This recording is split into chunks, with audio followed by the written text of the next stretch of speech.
Okay guys, so today we are going to pop the myth that you, as a soon-to-be home purchaser, need 20% down to buy a home. That you have never bought a home and for some reason you've got this in your head that you possibly need 20% down to purchase a home, and that's just not the fact. I wanted to quickly run through some numbers so I can totally shed some light on how much money you may need. Of course, you're always going to speak with the lender to purchase a home, and guess what? It's not always 20%. Let's check it out.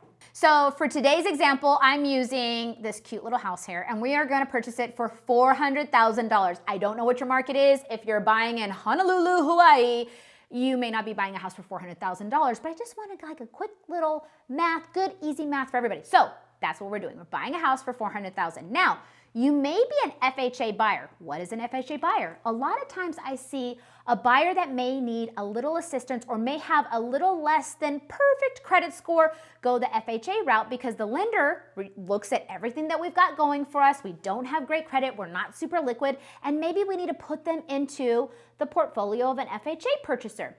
If we do that, you may need as little as 3.5% down, 3.5%.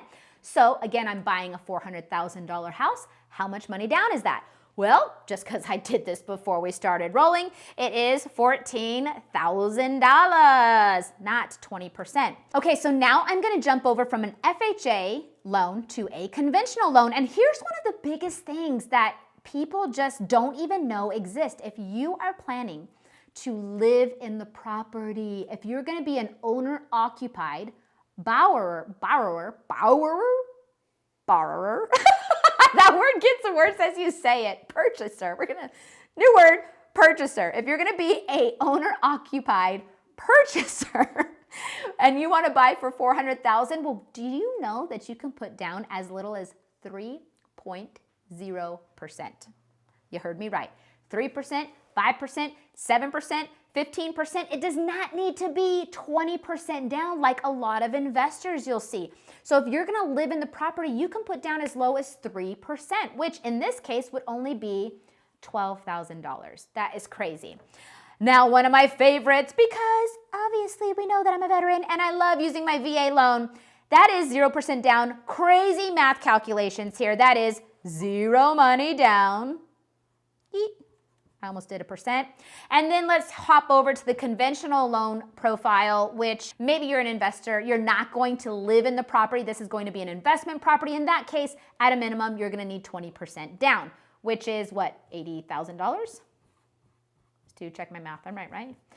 $20,000. Okay, now is this all the money that you're gonna have to bring to the table for a $400,000 purchase? No, you're gonna need something called closing costs. I usually just title that CC, closing costs, and you can add another $10,000 to kind of all of these numbers across the board to figure out your total, God, so many zeros, to figure out your total all in money amount to purchase a home, okay?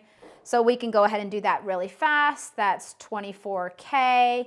This one is 22K. This one may be as little as 10K.